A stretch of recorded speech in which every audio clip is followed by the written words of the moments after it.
रायबरेली में फर्जी लोन और बैंक मैनेजर की कथित प्रताड़ना से युवक की मौत का मामला लगातार तूल पकड़ता जा रहा है। जगतपुर थाना क्षेत्र के चिचोरा गांव में 5 लाख रुपए की फर्जी लोन से परेशान युवक ने दम तोड़ दिया, जिसके बाद परिजनों में गहरा शौक और ग्रामीणों में आक्रोश है।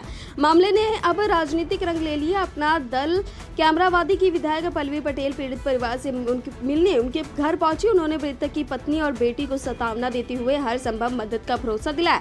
विधायक ने मौके से ही पुलिस अधीक्षक को फोन करके मामले की जानकारी दी। एसपी ने 15 दिन के भीतर निष्पक्ष जांच कर उचित कार्रवाई का आश्वासन दिया। क्या मामला है?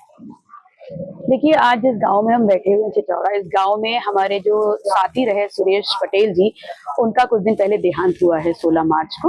और जितना भी दस्तावेजों में है और जो उनके परिवार से बात करने के बाद हमको पता चला, उसमें सिर्फ इतना था कि उनके नाम से केसीसी के माध्यम से धोखाधड़ी करते हुए 5 लाख रुपए एक फर्म ने निकाली और उसके बाद मानसिक दबाव उनके ऊपर डाला गया और उसकी वसूली के लिए लगातार उनको परेशान किया जा रहा था, जिस बात से आहत होते हुए उनकी मृत्यु हुई।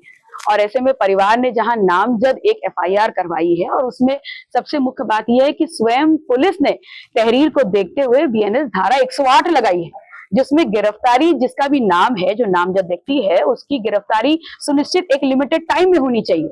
लेकिन आज हम 15 अप्रैल में बैठे हैं, 1 महीना हो चुका है और ऐसे में अभी तक गिरफ्तारी तो दूर की बात है, उस व्यक्ति से पूछताछ भी नहीं की गई है और वो खुलेआम निर्भीक इसी गांव में घूम रहा है। तो ऐसे में आज जब हम परिवार से मिले तो यहाँ के कप्तान से जब हमने बात करी तो बड़ा ही एक ढुलमुल सा रवैया हमें सुनने मिला। आप सबने भी उसको सुना कि वो कह रहे हैं हाँ हम देखेंगे, हाँ हम करेंगे। तो क्या न्याय प्रक्रिया में इतना आसान है कि एक व्यक्ति को टॉर्चर करके आप उसकी जान चली जाती है, परिवार कैसी स्थितियों में आ जाता है। और अगर किसी शहर का कप्तान ऐसा कहेगा तो फिर आप समझिए थानों में और जो पुलिस वाले हैं उनकी स्थितियां आम जनमानस के लिए क्या है और किस प्रकार का रिएक्शन देंगे। अपने समाज की आप बड़ी नेता हैं और आपके समाज में आए दिन कहीं न कहीं घटनाएं होती हैं, तो क्या ये मुद्दा आप सदन में उठाएंगी? देखिए, यहाँ समाज की बात नहीं है, यहाँ ये है कि जो भी जनता है और जो कहीं ना कहीं सरकार या प्रशासन की नीतियों से भुक्तभोगी हो रही है, निश्चित तौर पर जनप्रतिनिधि हम हैं तो हमेशा ही लोगों के बीच में रहते हैं और जहाँ जो समस्या हमको पता चलती है हम प्रयास करते हैं कि हम वहां खड़े रह करके उनको न्याय दिलाने का काम करें। और सुरेश जी, मैंने इसलिए भी कहा मेरा परिवार, क्योंकि लंबे समय तक हमारे साथ उन्होंने राजनीतिक रूप से संघर्ष किया है, आम जनमानस के मुद्दों को उठाते रहे। और ऐसे में अगर हमारा एक साथी प्रशासन की कमी से या ढीला हवाली से या किसी भी लूप होल की वजह से उनकी जान जाती है और परिवार की स्थितियां बद से बदतर होती हैं, तो नैतिक जिम्मेदारी बनती है कि हम साथ खड़े होकर न्याय की गुहार करें।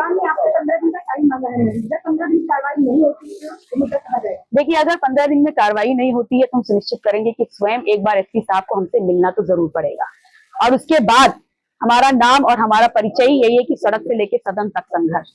तो ये बात ऐसे ही शांत नहीं होगी। न्याय की गुहार पहले जो आप यहाँ पर प्रशासन जो है लॉ एंड ऑर्डर को मेंटेन करने के लिए अगर एसपी साहब की जिम्मेदारी है तो पहला दरवाजा हम उन्हीं का खटखटाएंगे और उसके बाद अगर हमको न्याय नहीं मिलेगा तो सदन में जाकर के इस बात का सवाल जरूर उठेगा।